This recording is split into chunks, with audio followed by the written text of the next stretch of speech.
everyone, welcome back. My name is Nicole. I run Crooked along with Jesse. Today we're here with Javiko. He's been a DJ for 8 years and he's based in Atlantic City. So why don't you tell us how you got into DJing? So how I got into DJing, there's these little electronic push, basically a push pad. They're called launch pads. Basically you push buttons and they make sounds. And I saw those videos when I was growing up in high school, and I just felt like it was such a creative way to make music, because I've always been into music. So once I got into the Ableton launch pads and was doing stuff like that for my talent shows in high school, I started to slowly get more and more into electronic music, and then eventually started to produce full time with that and DJ as well. I love that. Thank you. Yeah.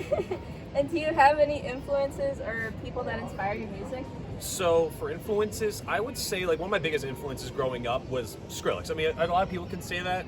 I remember Skrillex's Scare Monsters, Nice Sprites when I was in the 7th grade, 8th grade, and ever since then, it's just been going on and on further and further. Other influences, I would say Dr. Ushu is great.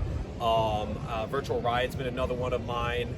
And just a lot of electronic stuff, but also I'm trying to get more into I guess more heavier metal. Ice Nine Kills is another big inspiration of mine, as well as Knocked Loose as well. But yeah, just a lot of heavier stuff, and with music with that, it's pretty cool. But I would say Skrillex is probably my biggest one of them all. Right. And what's your favorite set that you've performed? In terms of sets, I'm stuck between two.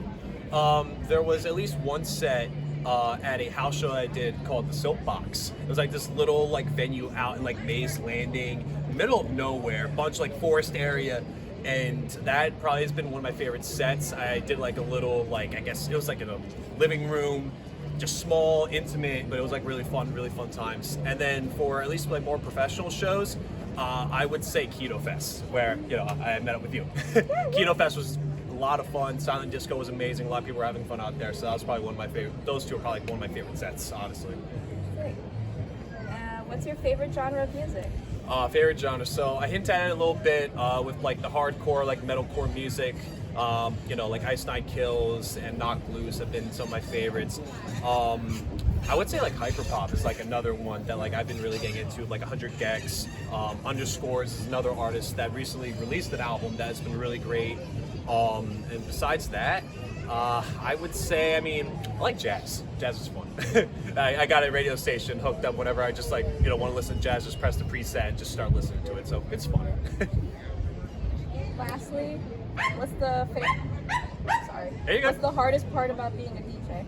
Hardest part about being a DJ. All right, so I would say it's a tie between I guess pandering to the crowd, what they want to play, and what you really want to play. Because there are occasions where when you're playing to a crowd, you kind of want to fit the vibe they want to go for, fit the energy that they're going for or they want to hear, and that's cool and dandy. But then you get to a point where it's all right, what music do I want to play so that way I can enjoy it? But some people do it because they want to just again please the crowd, and they want to make sure that they're having fun too. But you gotta have fun yourself sometimes. So I would say definitely finding that balance between what you want to do and what you think you should do. Balancing it out is probably one of the harder things about being a DJ. Besides that, knowing how to actually play the equipment in front of you, because I'm still getting used to learning CDJs. So at Keto Fest, that was maybe my third time actually playing on CDJs. So obviously learning the equipment, what's ahead of you, is pretty hard too. But I would say for the most part, past that, because that's a learning curve, just figuring out what to play for the people and just going from there. I would probably say that's probably the hardest thing about it. Thank you so much for doing this with me. Nah, no problem. And thanks for tuning in. We'll see you